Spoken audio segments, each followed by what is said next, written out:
So as we move forward, we've kind of highlighted some things here relative to money and term limits and growth of government.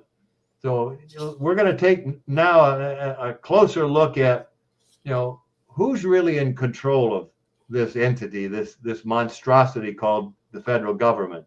And as you do that, as we do it, we'll bring in here both some domestic issues and equally as important, some international and foreign issues that end up being drivers for why we need a convention of states. So people talk about the swamp, the administrative state, right, Shea? Yeah. And right. I'm not sure people always know just exactly what that means, right? But the slide previous to this just kind of detailed some of that out. But the question is, well, how did it get to be so big? It's just, what was the drivers that allowed the government to grow from where it was at its inception to where it is today? And it's things like, I don't know if you know this Filburn Supreme Court decision or not, Shea, but it's one of several where the federal government, using the judicial branch, ruled against, in this case, a farmer who was trying to grow wheat to sell on the open market and wheat to feed his animals with. Right. And the federal government came after him and fined him for producing excess wheat that he was using to feed his animals. He took it to court and he lost, because the argument was that if he hadn't used that wheat to feed his animals, he would have had to buy it on the open market to feed his animals, thus affecting the commerce part of this thing. Right.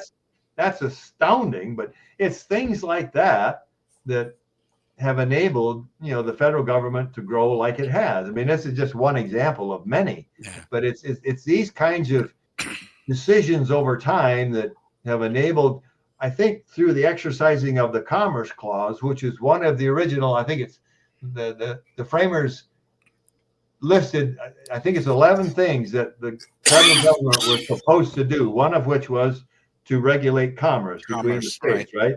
Yep. So here they go. They're regulating commerce between the states, and they're regulating it such that the individual gets fined. Yeah. For trying to do what he does for a living. Right. Okay? So another way to look at this, and you've worked in large organizations as I have. Have you ever been in an organization that didn't want to add another person for some special little project or some little special thing that they wanted to do that they thought was really good? Yep. And every single organization I've worked in has had multiples of those. And in fact, the way that person stays in power is to continually add people within their organization to take on these special projects, which is really neat. So they're all those people in the bureaucracy are thinking this is a good thing to do. This is a big thing. This is going to help a lot of people. Right. And I'm just going to add another person. I'm going to add this program. I'm going to do the next thing. So they're all thinking about how to make things better or how to do more. And that's the logic that everybody's got. Nobody's going into the federal government saying, oh, I'm going to make this a powerhouse. No, they go in, they say, I want to make this the best X department in the world. So right. I'm going to add more people. I'm going to do more things.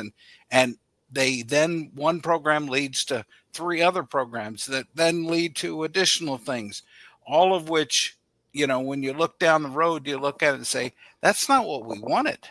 Right. That wasn't our plan, but we ended up getting there through allowing this just migration to go on unchecked. Yep. I started, interestingly, as a kind of a side, but connected, I started to read Project 2025. Yeah. It's like 900 pages. Oh, my.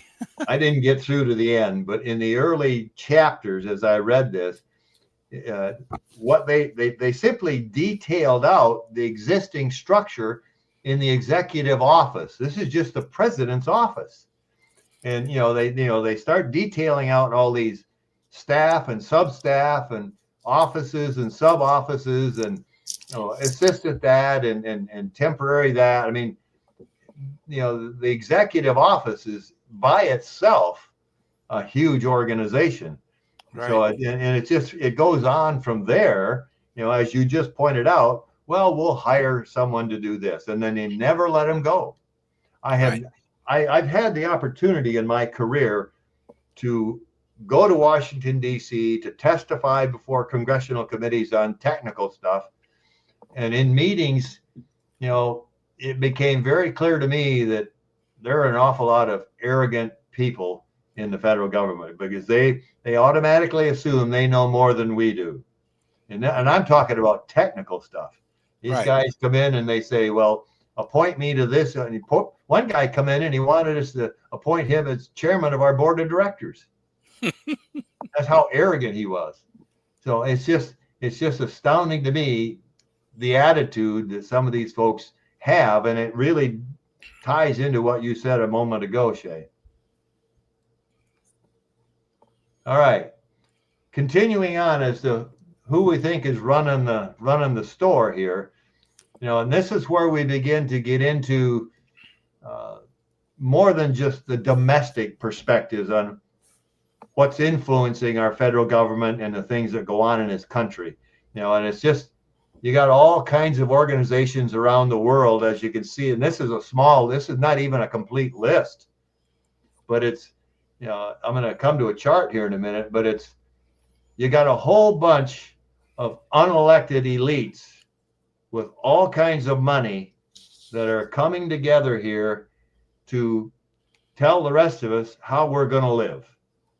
Okay. And it's just, and the thing to pay attention to here is nobody elected these people to these jobs, this World Economic Forum. Those are not elected people. They're just people with a lot of money and too much time on their hands. But as you go down the list, this is not a party or a party limited organization. I mean, there's Republicans, there's Democrats, there's socialists, there's all kinds of folks who are part of this elitist organization. And this next chart, I think, one more. Within this global elite structure, and even here in this country, you've got all of these particular theories and practices of governance and regulating communities and countries. All of these are here and at work in this country, whether you know it or not. Everything here is active. It's certainly active around the globe. It is, you've certainly got people who ascribe to these philosophies as a part of this global elite organization. Okay. The one at the bottom, capitalism, is the one that should be in prominence and should be in favor. And it really is the one that keeps us economically viable. It keeps us growing, keeps us advancing. These other five do none of that.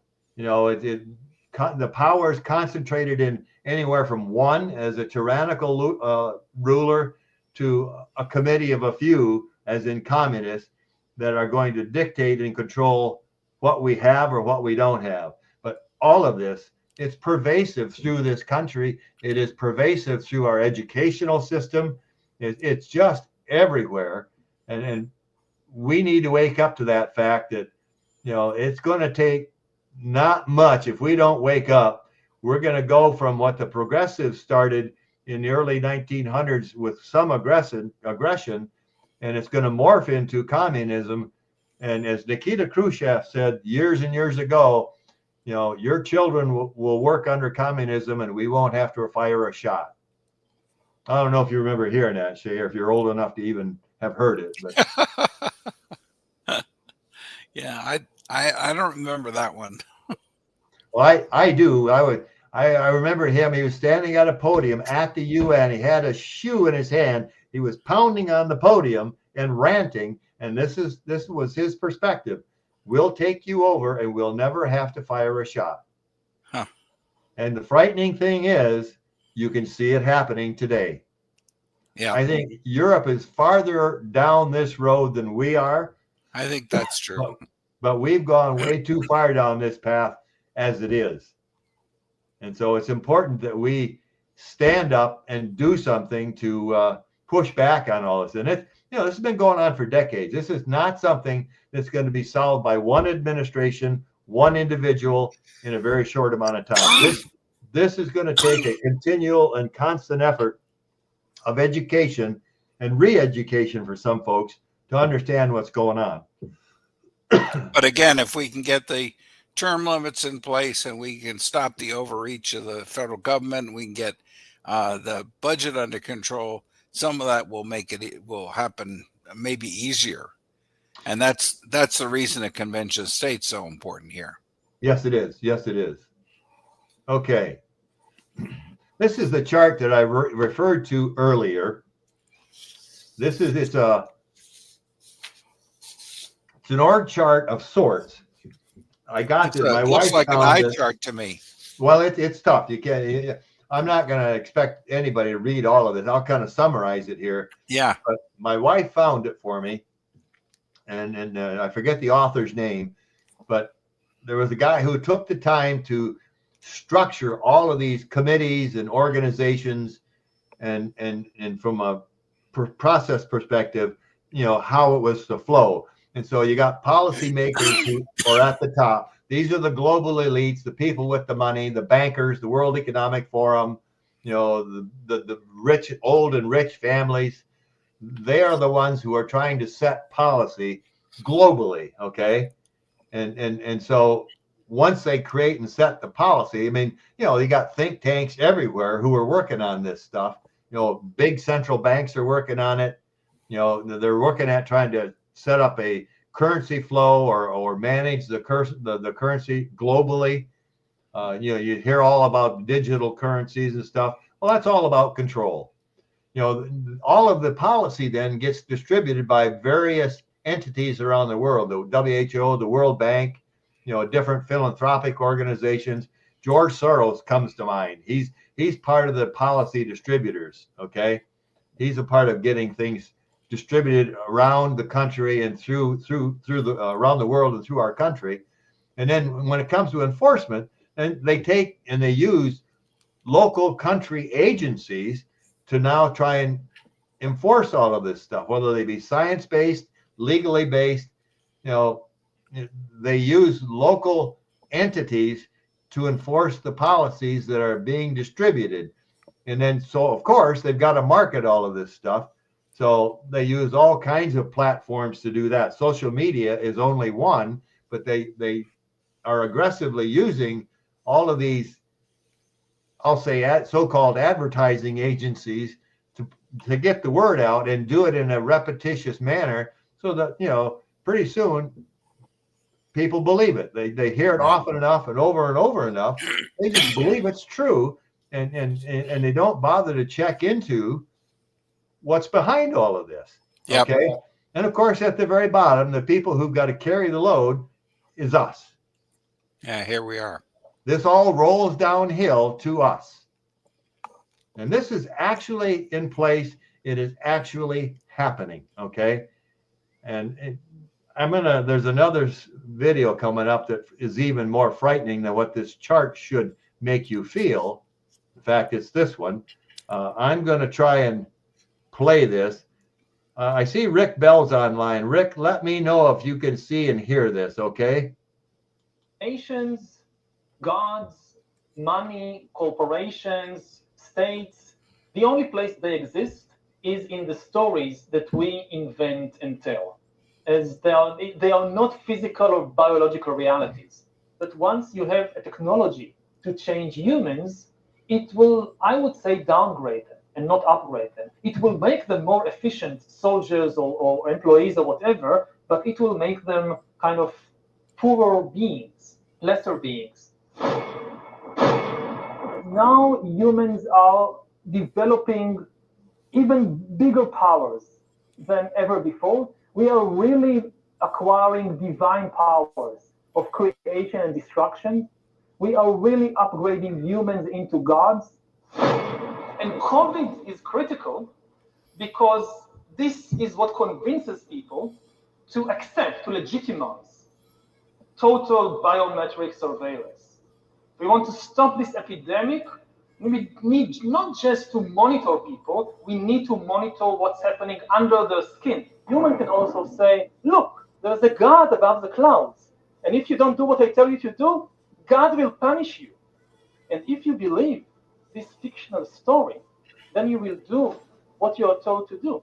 You don't have any answer in the Bible what to do when humans are no longer useful to the economy. You need completely new ideologies, completely new religions, and they are likely to emerge from Silicon Valley or from Bangalore and not from the Middle East. And they are likely to give people visions based on technology. Everything that the old religions promised, happiness and justice and even eternal life, but here on earth with the help of technology and not after death. We now see mass surveillance systems established even in democratic countries, which previously rejected them. And we also see a change in the nature of surveillance. Previously, surveillance was mainly above the skin. Now it's going under the skin. Governments want to know not just where we go or who we meet. Above all, they want to know what is happening under our skin. What's our body temperature? What's our blood pressure? What is our medical condition? This is, of course, necessary to deal with the epidemic. We have before us the opportunity to forge for ourselves and for future generations a new world order, a world where the rule of law, not the law of the jungle, governs the conduct of nations. When we are successful, and we will be, we have a real chance at this new world order, an order in which a credible United Nations can use its peacekeeping role to fulfill the promise and vision of the UN's founders. You know, we are at an inflection point, I believe, in the world economy. Not just the world economy, in the world. It occurs every 3 or 4 generations. As one of the top military people said to me in a secure meeting the other day, 60 million people died between 1900 and 1946. And since then, we established a liberal world order, and that hadn't happened in a long while. A lot of people dying, but nowhere near the chaos. And now is the time when things are shifting. There's going to be a new world order out there, and we've got to lead it. We've got to unite the rest of the free world in doing it. If that doesn't scare you, you're not listening. Yeah, exactly. You know, you've got people here who don't believe in God, who are going to control us through technology, pulling an organization together that we're all going to be governed under. Our Constitution will be gone. Forget it.